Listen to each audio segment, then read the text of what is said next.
Morning everyone, Monday morning. Thank you very much for the feedback on the other video.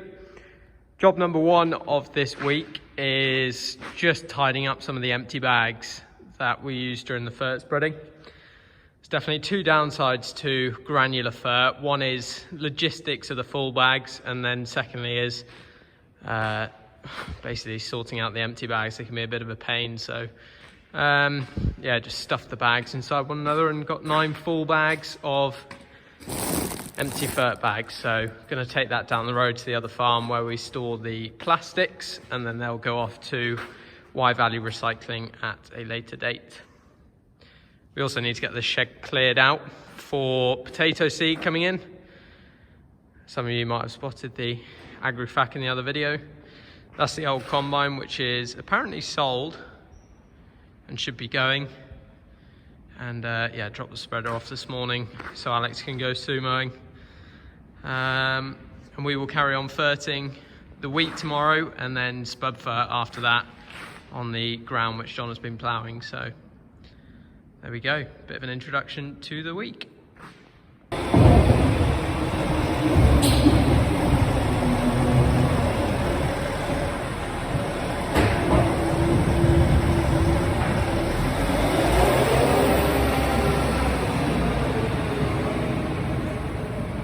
Just up in the spud store here.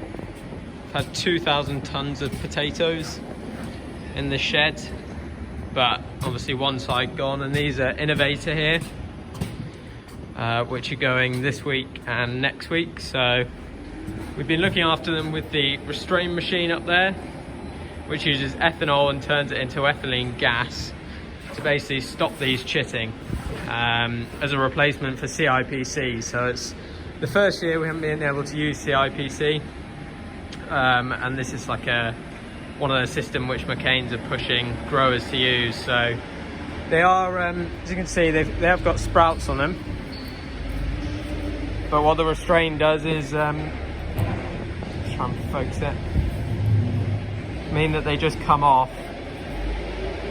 very easily, and by the time they get in the lorry, once they've been over the grader and into the factory, they are as they should be. So seems to have been a success.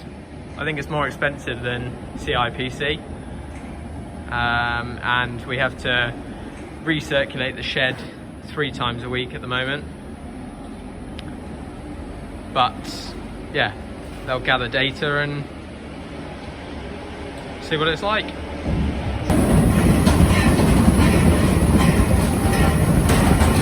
I don't know how well you'll hear me. This is basically like the multi-step on the Grimmy GT harvester in the field. You can run these clog rollers the same way as they're doing, or you can run them the other way if it's mucky, but as they're coming out, we're just running them the same way, just very lightly, and then taking any stones or clods out at the end before they go up the conveyor there. And up into the lorry. So yeah, you can tune these to have them how you want, and as you can see, it's taking all the chits off that were in store by the time it's even got down the rollers. So the restraint system's obviously working. Sorry about the noise. Let's have that up for the red tractor and McCain.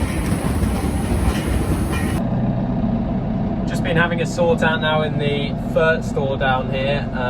We're going to do some, well, finish the wheat, I think I said this earlier, slightly forgotten, and then we're going to do the spud fert. So, can I turn this round? No, hang on. So what I needed was that Yara Miller stuff over there, but I literally had, ignore the nitram, but I had all of that in front of it, and all of that. So just been sorting it out, and now we can get to it. Always seems the fert that you want is behind a lot of stuff, but there we go, need more storage space. Another problem with bags, they take up a lot of space. Last bag of beans and Paul's apple harvester down here, all neatly tucked away in the corner. So SFM from Ledbury. Thinking about it, SFM aren't from Ledbury, but it was put together by Agrimec, who are in Ledbury. But anyway, Quite a cool bit of kit that. Gonna go back and sort out some wrecks on green light now. It's never easy getting this trailer on using that mirror. Thinking of painting the hitch on this and the 17 plate yellow, as we seem to be using this trailer more and more often behind the loader, although that might change. This is also a terrible design from Bailey. We end up taking it off a lot because obviously there's not a lot of clearance on the back of the Manitou, and to be honest our Fendts as well, the hitches are pretty low on those, and then they expect you to reach under there and put it on there, so constantly dropping it on and off is not very good, so we end up putting it in the box there. Got the same problem with the apple harvester, and we've got round that by, well, it was actually Ben Williams who is now works for Class. He brought us the Class out on demo, so I'm going to try and get some footage off him and then I'll post it just after this. But he painted them yellow so Paul can see it on the back of the harvester. He's got a camera to pick them up and drop them off. Custom made AW, about 20 minutes up the road in a tractor, 25 minutes. But yeah, it's obviously sloped at the front. I'll link a video and then tip up and over the grader. Lovely little trailers. Fendt colours as well, of course.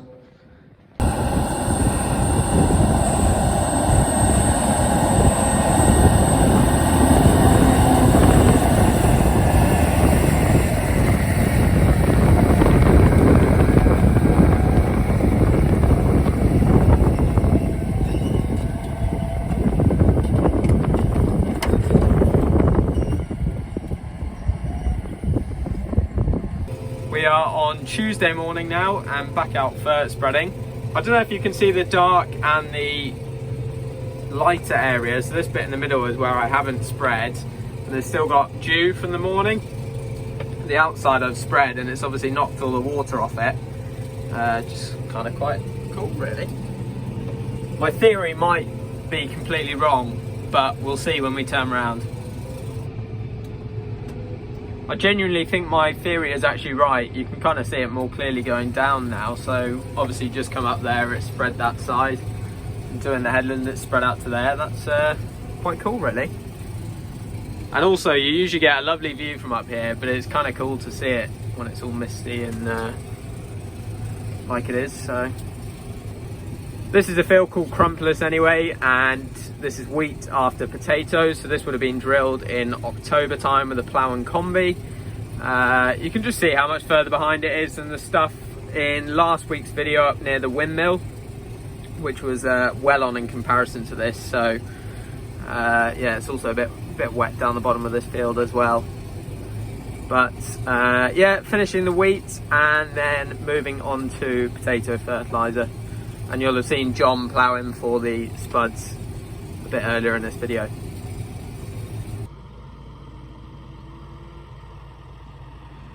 Just thought I would show you what is probably the best viewpoint on the farm.